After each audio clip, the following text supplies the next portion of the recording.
Welcome to Coffee with Viking. I am Mike. Cheers.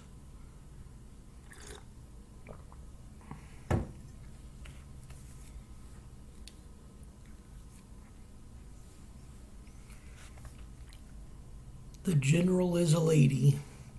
Judges 4:9. You will receive no honor in this venture, for the Lord's victory over Sisera will be at the hands of a woman.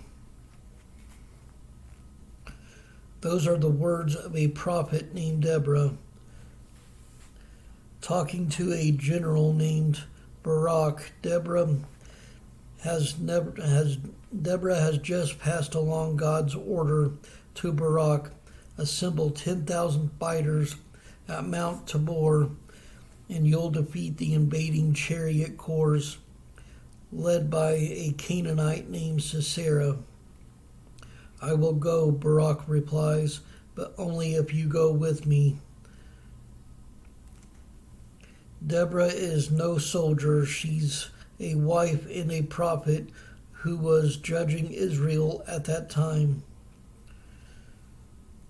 She would sit under the palm of Deborah, and the Israelites would go to her for judgment. And that is in Judges 4 and 5. Yet Deborah agrees to go, vowing that a woman will earn the battlefield praise.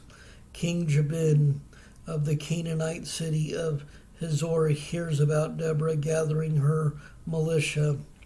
His seasoned army is only a hard day's march away from Mount Tabor, about 25 miles north.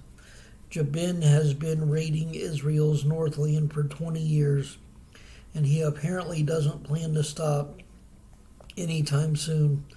So he orders his general Sisera to take the army and 900 iron war chariots down to crush the uprising.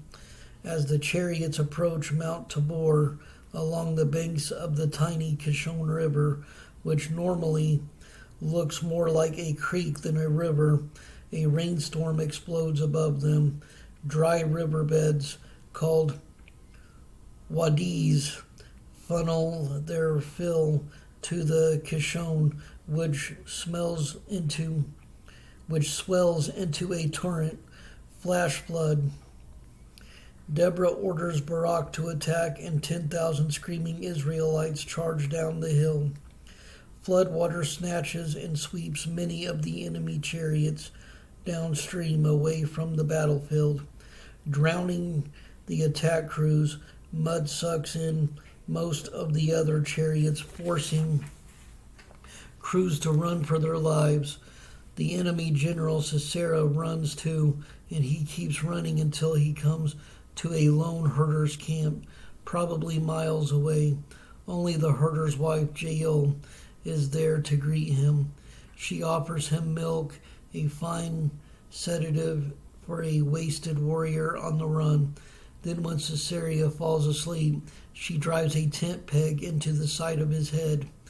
And with that, Deborah's prophecy is fulfilled. One woman started the battle, and another woman finished it.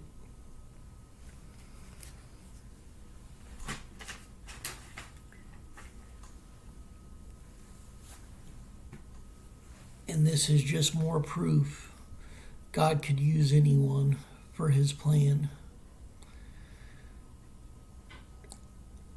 He has used women, children, men. He has used the strongest of men, the weakest of men. He has used the smartest and those who aren't known for having high intelligence. God can use anyone for his plan, because no matter what we face, he is more powerful. And I actually like this because it actually credits two women, Deborah and Jael, for taking down an army general, for destroying an army for their people, for the Israelites. So if you feel like God is calling you to something, don't let fear stop you, because God will be your strength. No matter how many trials you are facing to get there, God will see you through it. Just trust in Him. Stay blessed. Stay caffeinated. Much love.